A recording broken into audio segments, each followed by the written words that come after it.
Hey, everybody. Thank you for joining us tonight. I thought we had a great show. I just want to, thank everybody that was involved. Given the circumstances of everything going on right now, I thought we had an amazing effort from the set design of the old In Your House set to Pettingill's, bringing his classic voice and the nostalgia fun to the show, of the Ico Pro to the ice cream sandwiches to just all of it. It made for a great nostalgic fun show that had all the epic action and amazing storytelling that you'd expect from NXT. Code Orange brought us out of that nostalgia into the kind of energy and attitude that NXT is of today. And I thought it kicked off from there. I thought we, overwhelmingly highlighted the depth of our women's division. I thought Damian Priest had a star-making night. Keith Lee and Gargano was every bit the epic storytelling I think that both men bring to the table that you expected.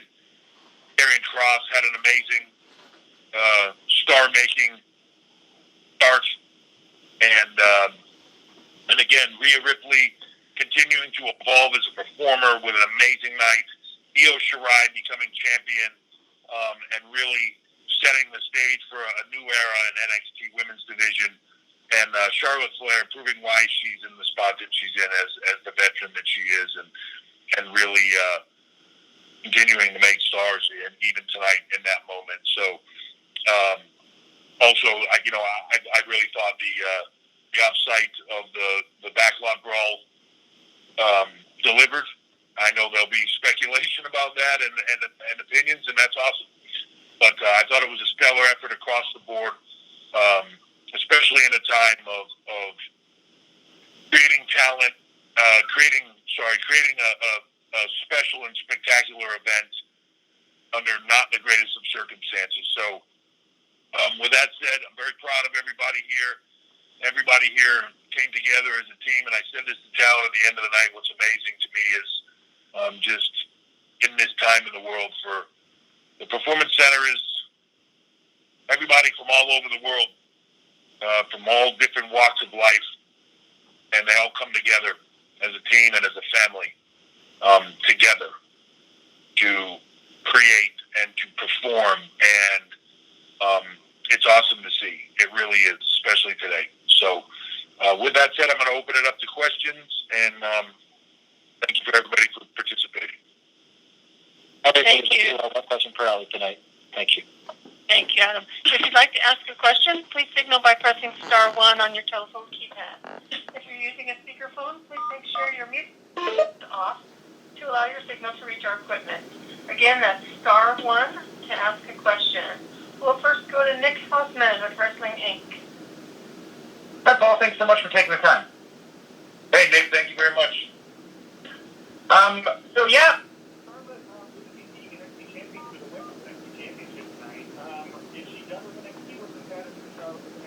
We shall see. I mean, Charlotte's always been a raw talent.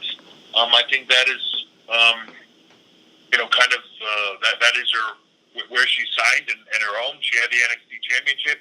I mean, in essence, she's been working all 3 brands lately, which has been awesome. But we'll see. I'm not 100% sure of that, but I think in this moment, obviously it just happened, but I think in this moment now, we'll see where that goes. But what I am excited about is Io Shirai, who I have, Io coming here from Japan, I always considered Io to be one of those game-changing talents, much like I did Asuka when she came here. And, there's been bits and pieces of moments and injuries and setbacks and things, and it's amazing to see her. Where she is right now. She's one of the greatest in-ring performers, in the women's division anywhere, and I'm really excited for her. This is a new era for the NXT Women's Division, and with Io Shirai in that position, it's great. And you can look across that women's division as second to none. You look at Io, you look at Rhea behind her in that match, and then you just look at the opening match of that night, like Candice LeRae, Mia Yim, Dakota Kai, Tegan Knox, Raquel Gonzalez, Shotzi Blackheart, and that's not even the entire division. It's incredibly stacked. It's incredibly talented, and I look forward to big things and epic action from all of it. Cool. Thank you very much, Paul. Great show tonight. Thank you, Nick. Thank you. And next we'll go to Kenny McIntosh with Inside the Ropes. Hey, Kenny. Paul, how's it going? Great show tonight. Thank you. So listen, I wanted to, if you could talk a little bit more about, obviously bringing Todd Pettengill back was such a huge thing for everybody who's an old school fan. Talk about kind of getting the old set, getting Pettengill back. Are we maybe going to get In Your House to be an annual thing? And most importantly, could you convince Michael Hayes to cut his hair and maybe be Doc Hendricks for next year's one? You have no idea how hard I tried to get Michael Hayes to show up, cut his hair, and Doc Hendricks. His refusal was loud and very intense. I could hear him exploding through my cell phone as his Doc Hendricks picture appeared on the wall in Johnny Gargano's living room before he exited the house, which was phenomenal to me. You know, I think those moments, especially right now, those nostalgia moments of things like In Your House, you know, the set design, just all the things that you remember, if you're old enough to remember them, and really, even if you're not, between, you know, the WWE Network and being able to go back and watch all those classics or even clips on YouTube or whatever, it's so right there for everybody to see. And even if there's something in the show that you didn't get tonight, you go back and watch it later, and you'll get it. You know, from Regal doing his best Lord Alfred Hayes promotional consideration paid for by the following, to the ice cream sandwiches, to the Ico Pro ads. You know, it was a lot of fun. It paid back the nostalgia thing in a great way for fans. I think they really enjoyed it. You know, you asked me if this could come back again. Absolutely, I think people enjoyed it, and that's the key. You do something. You know, it's funny that you try to do things and you get outside the box and you try stuff. Some of it works, sometimes some doesn't, right? But the stuff that does, yeah, you want to bring it back, and you want to have fun, you want to enjoy it, and that's what I loved about this show. It was every bit of today and the excitement and the energy with all the action, and it was today's WWE. It was today's wrestling, but it had that nostalgia feel to it. So it was a lot of fun, but it delivered on today's level. Thanks, Bob. Thank you. Thank you. And next we'll hear from Jim Barcelona with the Miami Herald. Awesome show again. So enjoyed the mix of the old school, new school. Glad to see Damian Priest not only get a chance, but deliver like he did. And even Dexter Lumis getting a little spot there. I thought was really cool. Todd Pettengill, et cetera, et cetera. And you mentioned the women's division. And like you said, there are some even that we haven't really seen a lot of yet. It's so stacked. And what I want to ask is about developing the talent, because we don't have those Florida house shows anymore. Is there, Paul, something being done, whether it be at the Performance Center or even at Full Sail, where you're having dress rehearsal type shows, where you're having talent around the ring, and having, especially the talent that's even new, very new, to the Performance Center? I know that they can have one-on-one matches and train like that, but if there's something where you're amping it up or thinking about doing something like that, because we're not having any Florida house shows and we don't know when we're going to be able to do something like that anymore to develop them. Yeah, so that's the next step of what we're able to do. You know, this has all been step by step, and us working with officials and what we can and can't do. So even in the moment where we could create the content and create shows on a closed set with our people, we still weren't allowed in the training environments.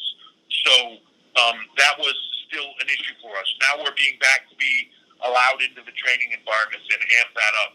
So, yeah, we're doing everything we can. You know, we have spent the last few months when talent haven't been able to step into the ring with each other and have matches and get that feedback, we have spent extensive time with skull sessions and them watching films together through technology like Zoom chats or Google chats where the talent can all see each other and they're on there with Sean or Sarah or whoever, and they're going through matches and they're reviewing tapes and they're doing stuff and they're having skull sessions and going through stuff and reviewing things. It's been a constant of trying to get that evolution going. Some of our performers have been doing acting classes online. Some of them have been doing different stuff. So we've tried to do every single thing we could possible to keep their education moving forward under difficult circumstances. Believe me, when we can finally get into an arena, big or small, and have crowds there, and we're going to be all over it. And for us, it's again all about developing the future and continuing to move that forward.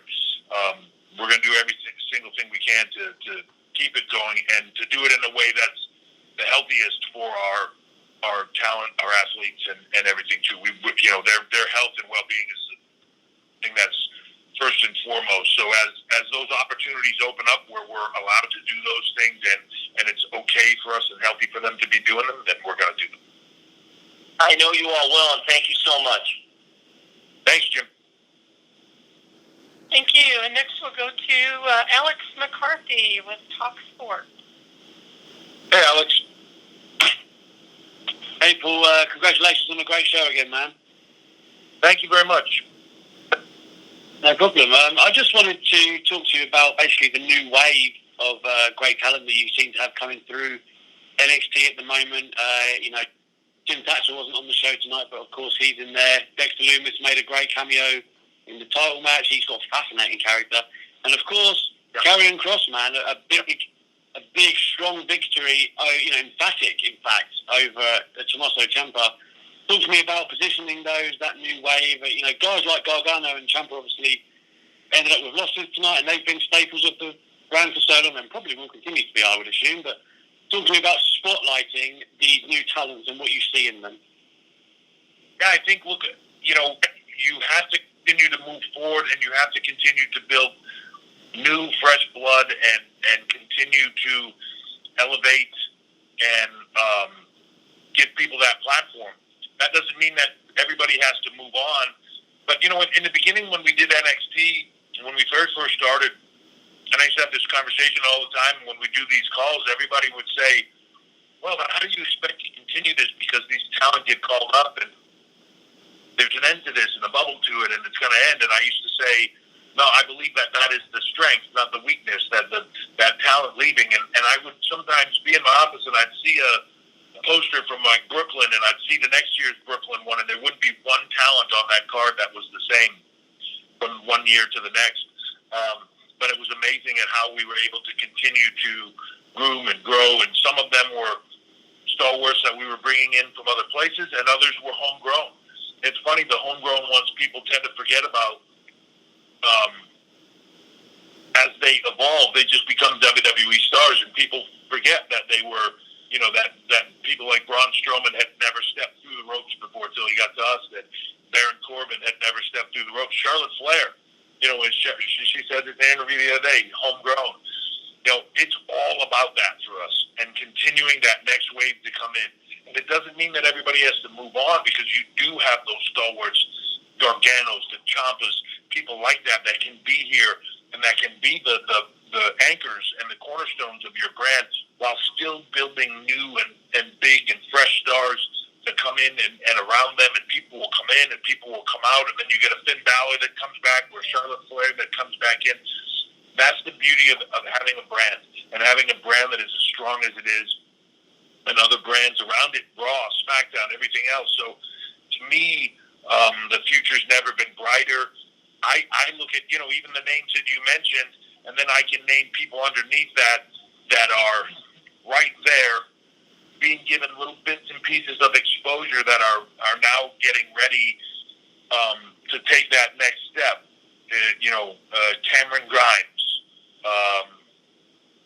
Bronson Reed, people like that, in the women's division. I see incredible differences even in people like Aaliyah that, a few months ago, I think people just kind of sort of wrote off that she was just here. And the last two performances I've watched her have on NXT, I've been like, man, all of a sudden this is a player, right? So there's constant growth, and that's really what this is all about. And that's really what I'm most proud of the brand. And then even the team aspect of it, of veterans that are willing to be on the platform that they're on, but reach down and help those others get to that next level, build them up, build those next big stars. Doesn't take them down. They're bringing people up with them. And to me, that's what this is all about. Thank you, Paul. Thank you, Alex. Thank you. And we'll go back to the U.S. and Sean Ross Sapp with Fightful. Hey, Sean. Hey, Paul. Hey, Paul, thanks for taking the time. Much has been made of your change in title, so to speak, and you even joked about it on the air on one of the first SmackDowns from the PC. How did your duties change, or did they at all with the new title that you have? It really, it's just a funny thing because people made such a huge deal out of that. It really didn't. It was really just for us to be able to make a more concerted focus with NXT being live every week, with UK, everything else. Obviously, this was before the pandemic. But with that being live every week, with everything going on, plus the increased drive from us to shift to a larger international presence in the same format. So replicating what we did, not only in NXT here, but NXT in the UK, taking that to a whole nother level, going to other countries, India, Middle East, Latin America, whether that be Japan, Mexico, whatever that is, all those places. So it was putting a more focused increase on all of that. I still do all the stuff that I did before. I just don't have the day-to-day responsibilities of having to, sometimes it's funny, people see the titles, but they don't even understand what goes on into all of those categories and what the responsibilities are. So I don't have to have the day-to-day responsibility of every single aspect of the live events domestically and internationally, right? Which is it's a lot. The talent relations aspect of it, the travel, all those other aspects of it, the intense day-to-day sort of kind of down in the weeds. Those were all things that I was responsible for that were taken off my plate to give me more freedom to be able to grow those other things internationally and the development of talent and expand that out. And that's really what it was. Thank you, Paul. I appreciate you taking the time. Thank you, Sean. And thank you. And just as a reminder, that's *1 on your telephone keypad to ask a question. And now we'll go to Gary Cassidy with Sportskeeda. Hi, Paul. Congratulations on a great show again. Thank you, Gary. What I wanted to ask, we recently saw Matt Riddle moving to SmackDown. Obviously, every time there's a takeover and every time certain talent lose a match, people will say, oh man, they must be going to Raw or SmackDown. With that being said, I have to ask, Velveteen Dream losing tonight, he's no longer able to challenge for the NXT Championship while Adam Cole's champion. Might we see him or any other names that have lost a match tonight heading to Raw SmackDown soon? Look, I think that at any given time, there's opportunities for talent to shift and move. Whether that's Velveteen Dream or anybody else. I also think that sometimes you see talent on Raw and SmackDown that you can only be in the same place for so long doing the same things with the same people, and to see that shift. So much like you saw Finn Balor here, I think you're going to see that back and forth and shifting. As far as Velveteen Dream specifically goes, you have to wait and see. But there's always going to be movement of talent. There's always going to be around. I think it's great that people think when anybody loses a match or something that they must be leaving. But I think it keeps people guessing, and they don't know.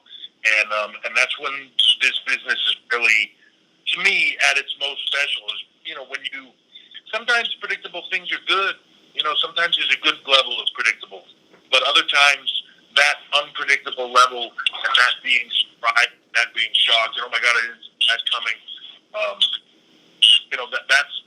That's when this business is really fun, and that's what makes it exciting. So, again, it's open for everybody, but you'll have to wait and watch then. Excellent. Thank you so much. Thanks, sir. Thank you. And next we'll go to Mike Johnson with PWInsider.com. Hey, Mike. You're on mute, Your Mike. line's open. Mike, you're on mute.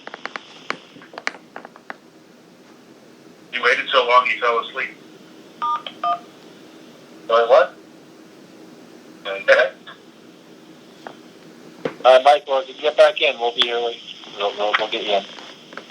All right. We'll next go to Bill Pritchard with WrestleZone.com. Hi, Paul. How are you? Hey, Bill. I'm great. How are you? Doing good. So, I wanted to ask about Adam Cole. You're talking a little bit about, the value of certain talents on the NXT roster right now. Can you talk about how valuable he's been having him consistently on the NXT brand and, what he means for the brand going forward this year?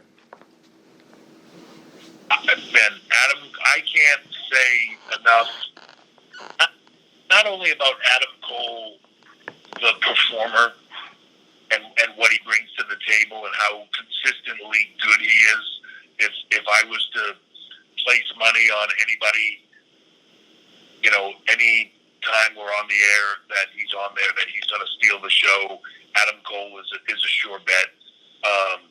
But if I was to put that aside and say the professional,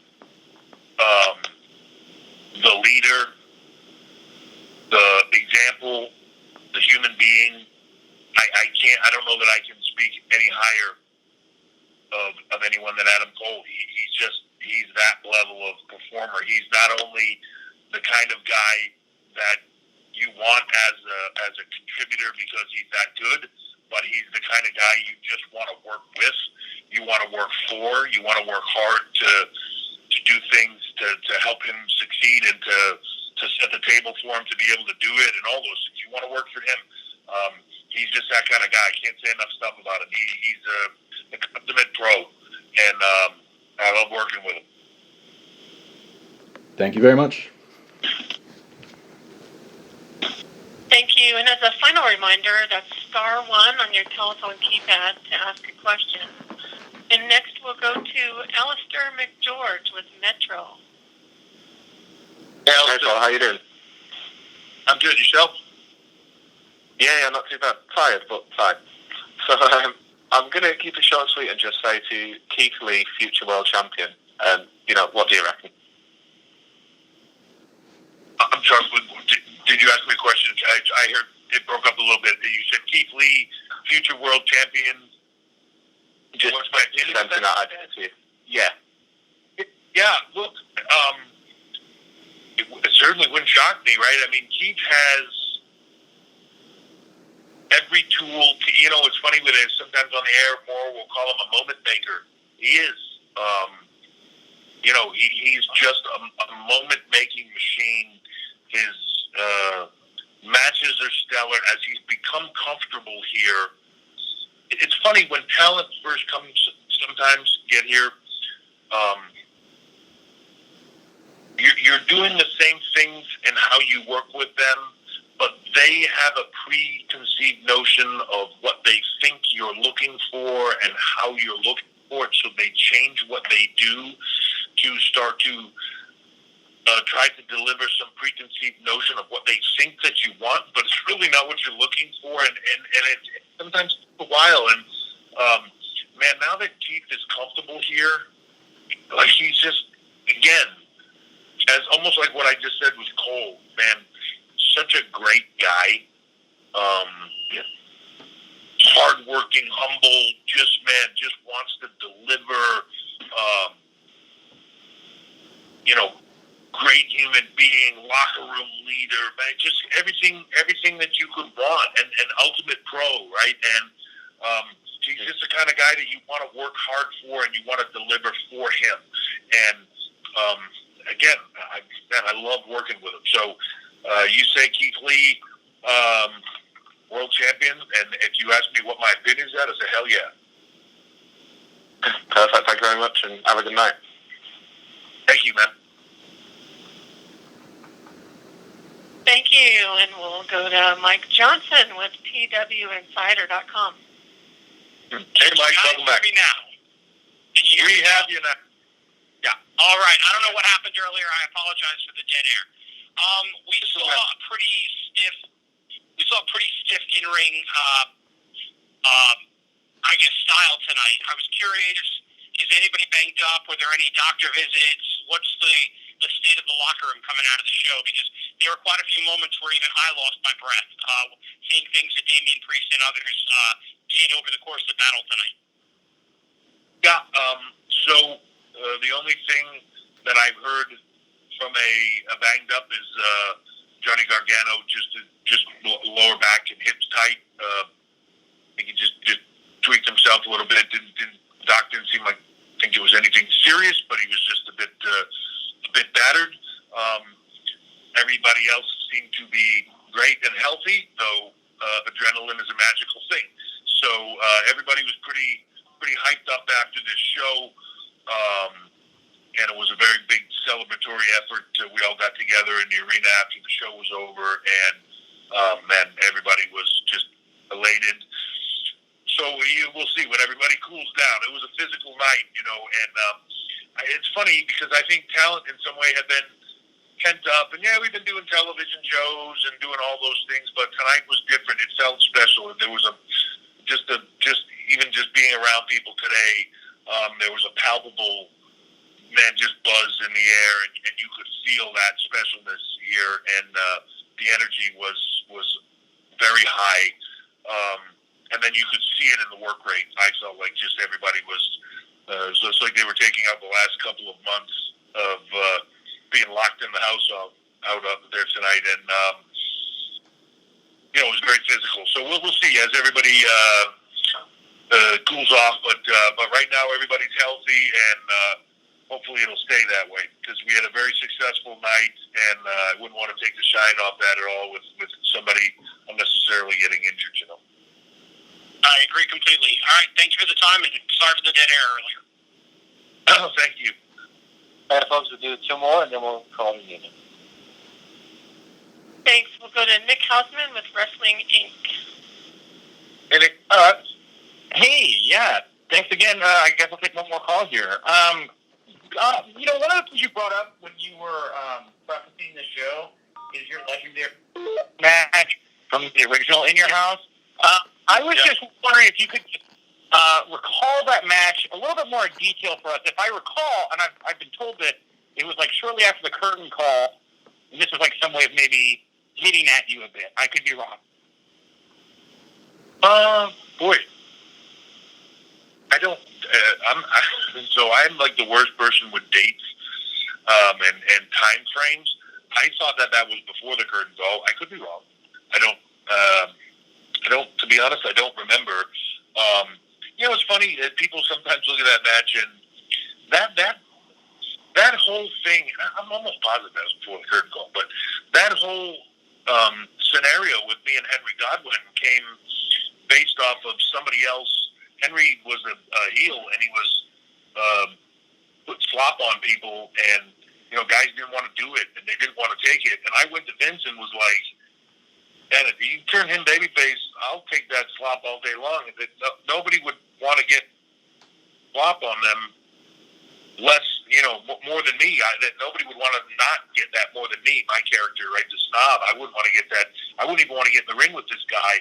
And Vince was like, "God, that's great." So he did. He turned Henry kind of like babyface through this thing, and I didn't want to go in the ring after him and all that. And man, we did that flop match all over the country every night, ruined more of my gear than anything. But it was awesome. I loved it. And the idea to me when they first threw the pigpen match at me was like, I thought it was phenomenal. Like as a snob heel, what better thing could happen than you have to get thrown in a pen with pigs with pig poop and all that stuff? Like, it was phenomenal. And I loved it. You know, I could have done without maybe quite as much poop in the pen. Those pigs were big and they'd been in there all day. So it was quite a significant amount in there. And also right before we went to go in there, the farmer guy told me, just keep your fingers tucked underneath, because the pigs kind of, sometimes they get a bit of dancy and they'll bite and they'll take your finger clean off. And I was like, well, thank you, that's good advice. I will remember that when I'm in there with them. And of course, Henry thought it was funny to rile them all up once I was in the mud. And plus I got a big cut on my back on the fence, which, you know, didn't bode well considering there was lots of poop in there. So, you know, there was some downside to it, but I loved that match, and it was one of the things, like, I think that's one of those matches that as a performer, it was kind of one of the first things that I got to do here that was really, like, kind of memorable, you know? People still talk about that match to this day to me, and will bring it up, and and when you can still talk about something, 95 something, right? Like, so 95, 96, you start talking about that, you're still talking about that to this day, like, that's pretty awesome. I loved it, and I thought it was great. I joke around character-wise, it was, you know, but it was awesome. Yeah, I don't want to date you. I don't want to date this. I was very young when this happened, but I got my dates wrong because I was a child when I saw this. So you're right. This was a pre-curtain call. But no, yeah, I absolutely remember that match. I've always wanted to ask you about it. Thanks for taking the time to just, like, relive it here, man. Yeah, and you know what was fun, too, is just, like, so there's a moment in time where, you know, you got to understand, if you're in that arena, too, like, people could smell that pig poop. Oh, like, right? And it's pig poop, and there's, like, the stuff is everywhere. And, you know, like, I'm in there, and they're all laughing at me, and then at the end, I'm falling all over the place and throwing poop everywhere, and it's getting on people, and they're freaking out. Like, it was so much fun. Like, I had so much fun in that match. Henry Godwin was one of my favorite opponents in that time frame. I had more fun with him doing that slop match all over the country. We used to do that match everywhere, and to the point where people started not the hog pen match, but the slop match, where got the slop and lost the match, and he'd bring this 2 big buckets of slop with him to the ring. We did that match. I mean, we did the whole loop, like Europe, all over the U.S., and people, like, you know, this was pre-big internet, right, stuff, but people started bringing, like, big plastic sheets with them in the front row and stuff like that, because they knew, like, it was like going to a Gallagher concert. You knew you were going to get the slop all over you, as I was going to throw it everywhere, and you were going to get a mess, and they started bringing the drop cloths and all the stuff. So it was, man, we had a blast. Okay, cool. So you're saying that at the next NXT TakeOver in your house, you're bringing it back. You obviously loved it, so, like, why not? I might, like, a cow slop, something like some kind of cow slop something, maybe, or something. I don't know. I got to think about that a little bit. All right, well, take your time. Hey, thanks for a second question. I don't know how this happened, but I love it. Thank you. Appreciate it. Thanks. All right, one more. All right, last one is from Justin Barroso with Sports Illustrated. Hey, Justin. Hey, Paul. That was a different, entertaining spin on the heavy metal takeover show. So just like everyone else said, congratulations. Thank you. I'm really interested in sharing more detail about the main event. Io Shirai is one of the greatest wrestlers in the world, and her title reign is percolating with potential. But as the protagonist in the story, does not pinning Charlotte Flair's title diminish her win, or was that necessary because Flair is such a massive star and should be afforded that protection? I don't necessarily look at it either way. For me, it's part of the long-term storytelling. And hopefully, you know, look,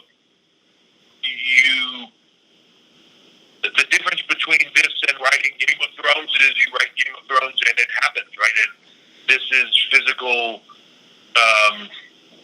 storytelling, and things can happen over the next month, 2 months, 3 months, 4 months that change the directive. But the intent is knowing where we're going, how we want to get there, and the storytelling to get there. that finish was done tonight the way it was done for a very specific reason. And, some people will read into that and go, oh, Jesus, Charlotte can't even get beat by into that. First of all, to me, the whole rhetoric of Charlotte Flair and her dad and her name and all that stuff is garbage. She works as hard as anybody I've ever seen. She's a great performer, deserves everything she's ever gotten and has. This was done for a very specific reason, for storytelling purposes, and hopefully, if we get to tell the story the way we want to over the coming months, I think 3-4 months from now, you'll go, I know exactly why they did the finish that they did. Thank you. Just a quick follow-up to that. And you kind of scratched the surface on this too, Paul, but that Finn Balor, Damian Priest match reached an incredible high elite level. I think it's the best match I've ever watched Priest wrestle. NXT is overflowing with talent, so A, should that match serve as a new standard for Priest? And B, are you just accustomed to it by now, or does Balor's ability in the ring still surprise even you? Yeah, what's funny? I just said this with Renee when we were doing the Facebook. Finn's one of those guys that is just so consistently good that you just come to this level of expectation of he's going to deliver this great match for you. And I think you almost, like when it's great, you almost go, yeah, well, yeah, it's Finn. Right? And it loses that specialness because he's so consistently good. But man, he was incredible tonight. And again, I'll repeat, I thought Damian Priest had a star-making performance tonight. It takes guys a while, and it takes. He's been handed the ball here more than he's ever been handed it anywhere before, and I think even at some points in time, being handed that ball was a little bit overwhelming to him. And tonight, I felt like I don't know. Tonight, I felt like knowing him, and then sometimes watching him perform, it was like two different people a little bit. Tonight was the first time I felt like he really performed and gave me him, and just let it go and was just there. He was feeling it. He was in the moment, and he was just there. He wasn't thinking. He wasn't overthinking. He was just performing and in the moment, and it was coming from him, and it was real. And so tonight was the night for me watching. I felt like Damian Priest arrived. Like that, tonight was the first night I saw Damian Priest. And that's the Damian Priest I've wanted. And here he is. So now I can build on that. And yes, that should be the new kind of moment or the new match for Damian Priest. That's the thing. But I feel like he had that star-making moment, and now it's up to us and up to him to capitalize that on and keep giving us that, Thank you, Paul. Thanks, Jason. That's much to wrap up tonight's conference call. Turn it back to Paul for a few closing comments. Thank you guys very much for participating tonight. My hat's off. I know it was mentioned earlier about the set and everything else.